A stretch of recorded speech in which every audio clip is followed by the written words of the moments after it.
میں لغاری صاحب کے ابھی کامنٹ لے لوں, وہ بڑی خطرناک تھی. انہوں نے کہا کہ کچا چٹھا کھول دیں گے عظمت سعید صاحب کا. یہ جو ویڈیوز کے معاملات ہیں یہ بڑے خطرناک ہو جاتے ہیں کسی بھی ریٹائرڈ ججز کے حوالے سے یا موجودہ ججز کے حوالے سے. ارشد ملک صاحب اللہ تعالیٰ غریق رحمت کرے, ان کی تو اسی دور میں آ گئی. لغاری صاحب یہ ٹرانسپیرنسی کے حوالے سے بسرا صاحب کہہ رہے ہیں کہ اس کی فائنڈنگ, اس کی چیزیں, اس کے آخری سوات میں بڑا کلیئرلی لکھا گیا ہے کہ یہ ہمارے دور میں نہیں ہے. بہرحال ایک یہ معاملہ ہے. دوسرا سر, کرپشن کے معاملات کے حوالے سے خواجہ داؤد سلیمانی صاحب نے بھی وزیر اعلیٰ پنجاب پر الزام لگا دیا. آپ کے علاقے سر ڈیرہ غازی خان اور تونسا میں انہوں نے کہا کہ اس وقت ریٹس مقرر ہیں پٹواریوں سے لے کے گرداور تک اور ہر بندے کا, وہاں پر وہ کرپشن ہو رہی ہے. کہ پھر یہ کرپشن والا معاملہ کہیں نہ کہیں رکے, کس کی کون ٹوپی وہ اپنے سر لینا چاہے, یہ کب تک پھر یہ ہوگا ہماری کرپشن نہیں, اس کی کرپشن, اس کی نہیں, اس کی کرپشن ہے. بات یہ ہے کہ آپ جب یہ پروگرام کرتے ہیں اور عثمان سعید بسرا صاحب کو بٹھاتے ہیں تو مجھے پرسنلی تکلیف ہوتی ہے کہ وہ مجھے بہت عزیز ہیں. اچھا, میں سمجھا کہ بٹھانے سے آپ کو ان کی گفتگو جو ہے, ان کے انداز گفتگو جو ہے, گفتگو سے تو مجھے اختلاف ہو سکتا ہے لیکن ان کا انداز گفتگو اتنا اچھا ہوتا ہے کہ دل نہیں کرتا ہے کہ ہم ان کے بارے میں کوئی بات کریں. لیکن ان کی پوزیشن مجھے بہت افسوس ہوتا ہے کہ بہت, مجھے سمجھ نہیں آ رہی آپ عثمان صاحب کی تعریف کر رہے ہیں. نہیں میں مجھے بھی سمجھ نہیں آ رہی کہ لغاری صاحب آپ میرے ساتھ ہیں یا میرے خلاف. ایک تو یہ کہ عثمان سعید بسرا صاحب, میں اپنے دل کے اور اپنے ضمیر کے ساتھ ہوں. میں ایمانداری سے کہتا ہوں کہ جتنی تنقید میں آپ کی پارٹی پر کر رہا ہوں اس سے زیادہ تنقید میں نے نون لیگ پر کی ہے, اور آپ اس کے ریکارڈ کے گواہ ہیں کہ میں نے ایک ایک چیز کے بارے میں بات کرتا رہا ہوں. اور اب بھی جب ان کے ویسے ہی ایشوز پر بات ہوتی ہے تو میں اسی سٹینڈ پر, اور میں پیپلز پارٹی کے بارے میں بھی اتنی ہی شدید تنقید کرتا رہا ہوں. اور بہت سے چینلز کے آپ پروگرامز کو میں ریفر کر سکتا ہوں. جب ہم کیا کرتے تھے, ایک پروگرام ہوتا تھا KTN میں اور کئی اور چینلوں پر, تو ہم نے ان کے بارے میں بھی بہت سی باتیں کی. چونکہ دور آپ کا ہے, اقتدار آپ کا ہے, زمانہ آپ کا ہے, کرسی آپ کی ہے اور حکومت آپ کی, اس لیے آپ کے بارے میں بات کرنی پڑتی ہے. مجھے ایسے زخمی کو مارنے کی وہ نہیں ہوتی ہے, کبھی شوق نہیں ہوتا ہے جو ویسے ہی زخمی ہو کر پڑا ہوا ہے. آپ تر و تازہ ہیں, تازہ دم ہیں. ایک تو یہ کہ اس میں محض 17-18 کے ریفرنسز نہیں ہیں, اس میں 18, 19, 20 کے بھی ریفرنسز ہیں رپورٹ کے اندر, اور بہت سی چیزوں کے بارے میں بڑی ڈیٹیل آئے گی. اور ہم نے کچھ چیزیں دیکھی ہیں لیکن سارا رپورٹ کو نہیں دیکھا ہے, اس لیے ہم پورے طور پر قطعیت کے ساتھ نہیں کہہ سکتے. لیکن محض 17 اور 18 کا نہیں, 18 تو خیر آپ کا ہی ہے آدھے سے زیادہ. میں ایک بات تو یہ ہے, اور دوسری بات یہ ہے کہ برسر زمین کیا ہے.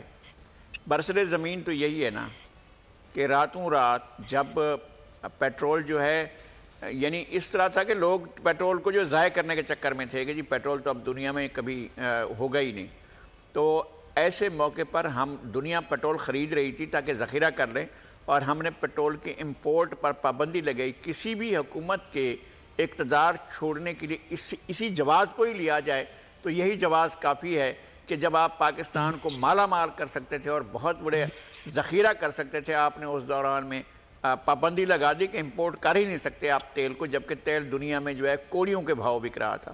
اور پھر عین انہی دنوں میں آپ نے پیٹرول کی وہ قیمتیں جو دنیا میں کہیں بھی نہیں تھیں ایسے بڑھائیں کہ راتوں رات ایک پوری قوم کو جو ہے 30 ارب کا ٹیکہ لگا, اور وہ جو ہے 75 سے 100 ہو گیا پیٹرول, 75 سے 100 روپے لیٹر پہ پہنچ گیا. اور آج ابھی جو پیٹرول بڑھ رہا ہے یہ بلا جواز ہے, اور یہ دگنے سے زیادہ قیمت پر بک رہا ہے, اور ٹیکسز وغیرہ نکال کا جو سیٹ کی جیب میں جا رہا ہے وہ اتنا زیادہ ہے کہ آپ اس کا حساب کریں گے تو اربوں میں جا پڑے گا کہ کس طرح سے روزانہ سیٹ کی جیب میں پیسے جاتے ہیں, اور جو غریب آدمی کے جیب میں چلے جاتے ہیں. ہمارے جیسے ملکوں میں اگر سبسڈی دی جاتی ہے غریب کو تو چلو سمجھ میں آتی ہے کہ جس غریب کو سبسڈی دی جا رہی ہے کہ چینی پر اتنی سبسڈی ہے, فلاں چیز پر اتنی ہے, کپڑے پر اتنی سبسڈی, لیکن یہاں سبسڈی سیٹ کو دی جا رہی ہے. یہ میں نے پہلی دفعہ یہ دیکھا ہے کہ ہمارے ہاں ماضی میں بھی ہوا اور اسی طرح ہوا, لیکن اب جو ہے اگر اس حکومت میں اور اس حکومت میں ہم ڈسٹینس نہ کر سکیں اور ہم اگر فاصلہ نہیں کر سکتے ہیں تو پھر یہ کہنا کہ ایک نئی حکومت آئی ہو, جو تبدیلی حکومت آئی ہو, تو پھر ہم اس دعوے کو غلط کہیں گے. 45 سے 50 روپے کا انتظار ہے جو کہا کرتے تھے اسد عمر صاحب, بڑے قابل آدمی ہیں, لیکن وہ 45 سے 50 ہو نہیں پایا ہے ابھی تک پریکٹیکلی. پیٹرول وہ اگلا کوئی آنے والا دور ہوگا نہیں ہوگا لغاری صاحب کہ وہ پیٹرول 45-50 ہوگا. لیویز ٹیکسز ہیں, باقی ٹیکسز ہیں, ان کی جو ہے مقدار ہم کہیں گے وہ مزید بڑھتی رہی ہے, اس میں عام آدمی کے لیے ریلیف نہیں ہے. تو عام آدمی کے جو بسرا صاحب ریلیف کی بات ہے وہ بنیادی سی 2-4 چیزیں ہیں جس سے جڑ جاتا ہے. پیٹرول مہنگا ہوتا ہے, قیمتیں بڑھ جاتی ہیں, اوبویسلی مہنگائی ہو جاتی ہے تمام تر چیزوں میں. آٹا بنیادی سی چیز ہوتی ہے, وہ بڑھتا ہے تو اس میں پرابلم ہو جاتی ہے. آٹے کے اندر کرپشن کی بات ہوئی, خود وزیر اعظم صاحب نے یہ بات کی کہ یہ کیسے ہوا, کمیشن بنایا. چینی کے اوپر کمیشن بنایا, اس کی فائنڈنگز آئیں, بہت سارے نام مسلم نون پیپلز پارٹی کے ساتھ آپ کی اپنی جماعت کے بہت بڑے لیڈر کے آئے. اب یہ تمام تر چیزیں, یہ بھی تو کرپشن کی صورت ہے جو ایک عام آدمی کو جا کے ڈائریکٹ ہٹ کر رہا ہے. پھر آپ کے اپنے ایم پی ایس پنجاب سے جہاں آپ ترجمان ہیں وہ کہہ رہے ہیں کہ ریٹ تک فکس کر دیے گئے ہیں اس علاقوں میں, اور وزیر اعلیٰ صاحب کے خاندان کے لوگوں کی وجہ سے ایک عام آدمی کا کام نہیں ہو پاتا, اس لیے وہ ناراض بھی ہیں, نالا بھی ہیں, اور کھل کا اس کا اظہار بھی کر رہے ہیں. تو پھر سر ٹرانسپیرنسی انٹرنیشنل کی رپورٹ کو ایک دفعہ سائڈ پہ رکھ دیا جائے, آپ کے دور حکومت میں نہیں ہے ٹھیک ہے, لیکن سر پریکٹیکلی تو یہ چیزیں بھی سامنے ہیں نا جو پوری دنیا بھی دیکھ رہی, جو آپ بھی دیکھ رہے ہیں. اچھا مدثر, پہلے سب سے تو میں بڑا دل سے شکریہ ادا کرتا ہوں لغاری صاحب کا کہ وہ میرے لیے بڑی ایک محبت کا اور حسن ظن بھی رکھتے ہیں. یہ اللہ کی رحمت میں سے ایک ہوتا ہے کہ لوگ آپ سے پیار کریں اور آپ کے لیے محبت کی جگہ رکھیں, تو میں اللہ کا بھی شکر ادا کرتا ہوں اور اللہ کے بندوں کا بھی شکر ادا کرتا ہوں. اب اگلی اس میں بات یہ ہے, دیکھیے میں ویسے شادہ میری بہن ہے, پارلیمنٹیرین ہے. اب پیپلز پارٹی کے اوپر اگر ہم بات کریں نا کہ پیپلز پارٹی اور ٹرانسپیرنسی اور وہاں موٹے چوہے اور تھر میں بچوں کا مرنا, کتوں کی ادویات نہیں ہیں, کراچی کو کچرا کنڈی بنانا, ایک لمبی لسٹ ہے. تو لہٰذا اگر آپ کسی عام آدمی سے پوچھ لیں, کیونکہ میں حلقے میں ہوتا ہوں اپنے, تو لوگ جو ایک مترادف ہے کرپشن کا, بدعنوانی کا, اس کے مترادف کے طور پر پیپلز پارٹی کو لیتے ہیں اور پیپلز پارٹی کے مترادف کے طور پر کرپشن کو لیتے ہیں. یہ ویسے اب میں ذرا اس پر گیا ہوں ایک ٹیکنیکل, بسرا صاحب تھوڑی سی کہ دیکھیں تھر میں کتے کے کاٹنے کی دوا نہیں ملتی, لیکن کراچی میں کتوں کو گاڑیاں بھی ملتی ہیں, یہ بھی تو ایک فرق ہے آپ کے دور حکومت. اچھا مدثر بھائی ایک بڑی جو ایک ٹیکنیکل ایشو ہے, شاہدہ آپ اپنی باری پہ بالکل بات کیجئے. میں آپ کے اور نذیر بھائی کے خدمت میں ایک بڑی سنجیدہ ایک بات کرنے لگا ہوں تاکہ لوگوں کو پتہ چلے. دیکھیے ہم ایک بیلنس تو کریٹ کر رہے ہیں نا سچ کا, سچ کے بغیر سچ کو دوام ہے. ہم اب کہتے ہیں عام آدمی کو کیا چیز افیکٹ کرتی ہے, آپ نے خود کہا کہ آٹا اور چینی. دیکھیے ایک طرف آپ کی اس وزیر اعظم نے اور میری حکومت نے آپ کے کسان کو جو پاکستان کا 80% ہے, گندم کی سپورٹنگ پرائس 1300 روپے سے 1650 روپے کی, 350 روپے من. میں جو عام کسان کا بیٹا ہوں, میرے گھر میں 350 روپے من کی میری انکم زیادہ ہوئی ہے, یعنی کہ 1 ایکڑ پہ مجھے 25,000 کم و بیش زیادہ مل رہا ہے.